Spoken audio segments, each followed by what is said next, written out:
আসসালামু আলাইকুম।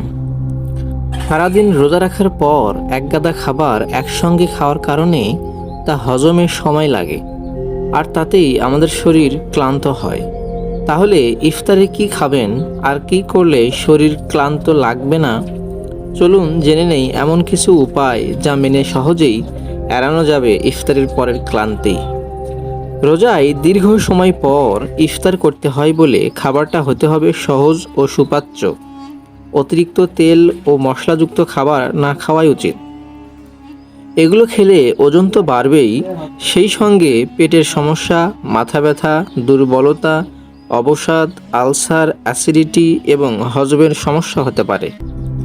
ইফতারের সময় হালকা কিছু দিয়ে ইফতার করার পর পরিপূর্ণ খাবার গ্রহণ করাই উত্তম। খেজুর বা পানি দিয়ে ইফতার শুরু করতে পারেন। নবী মুহাম্মদ সাল্লাল্লাহু আলাইহি ওয়াসাল্লামের সময় থেকে খেজুরই বেশি খেয়ে আসছে মানুষ। পুষ্টিবিদ ব্রিজেট বেনেলাম বলেন, শক্তি সঞ্চয় এবং দেহে পানির ঘাটতি পূরণে খেজুর ও পানি রোজা ভাঙ্গার উৎকৃষ্ট উপায়। সারাদিন না খেয়ে থাকার পর খুব বেশি ভারী খাবার দিয়ে ইফতারি শুরু করলে হয়তো আপনাকে ক্লান্ত, অলস ও অসুস্থ বোধ লাগতে পারে।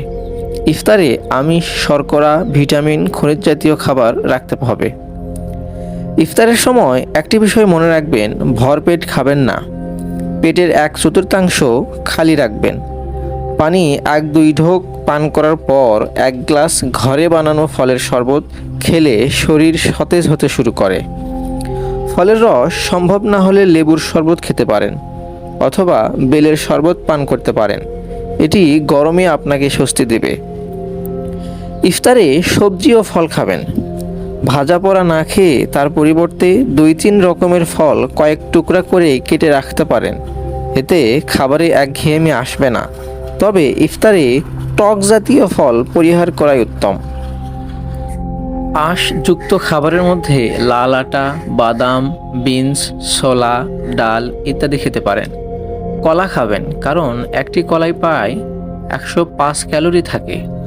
রোজার শেষে শরীর, মস্তিষ্ক ও স্নায়ুকোষ খাবারের মাধ্যমে তাৎক্ষণিক শক্তির যে যোগান চায়, কলা সেটি পূরণ করতে পারে। অতিরিক্ত তেল ও মশলাযুক্ত খাবার, ছোলা ভুনা, পেঁয়াজু, বেগুনি, চপ, হালিম, বিরিয়ানি ইত্যাদি বাদ দিতে হবে। পাশাপাশি চিনিযুক্ত খাবার খাবেন না। আর ইফতারের পর বেশি দুর্বল লাগলে ডাবের পানি বা স্যালাইন খেতে পারেন। চিড়া। খাদ্য তালিকায় চিড়ার অবস্থান সবচেয়ে নিচে, তবে এটি অত্যন্ত পুষ্টিকর খাবার। চিড়া পেটকে ঠান্ডা রাখতে পারে। ইফতারে চিড়া খাওয়ার বিভিন্ন স্বাস্থ্য উপকারিতা রয়েছে। আপনি চাইলে দই চিড়াও, কলা খেতে পারেন। তবে মূল কথা হলো, ইফতারির সময় হালকা কিছু খেয়ে সালাদ শেষ করে ধীরে সুস্থে বাকি খাওয়া দাওয়া করতে হবে। এতে করে খাবার হজম হওয়ার মতো সময় পাবে। ইফতারির পর যারা ধূমপান করে তাদের জন্য চিকিৎসা বিজ্ঞান বড় দুঃসংবাদ দিয়েছে।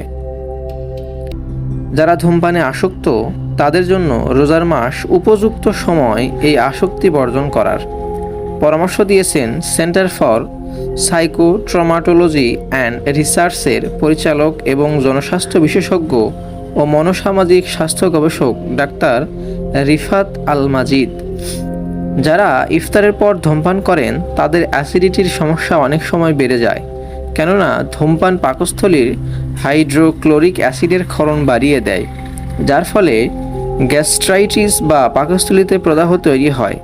এছাড়া ধূমপানের ফলে ফুসফুসের প্রদাহ সহ নানাবিধ শারীরিক সমস্যার ঝুঁকি বেড়ে যায়। সারাদিন রোজা রেখে ইফতারির পর ধূমপান করা মাহে রমজানের মূলনীতি বিরুদ্ধ ও শরীরের জন্য ক্ষতিকর। এটি স্ট্রোক ও হার্ট অ্যাটাকের ঝুঁকিও বাড়িয়ে দেয়। তাই রোজার মাসে সর্বোচ্চ চেষ্টা ও প্রতিজ্ঞাবদ্ধ থাকা উচিত ধূমপান ত্যাগ করার।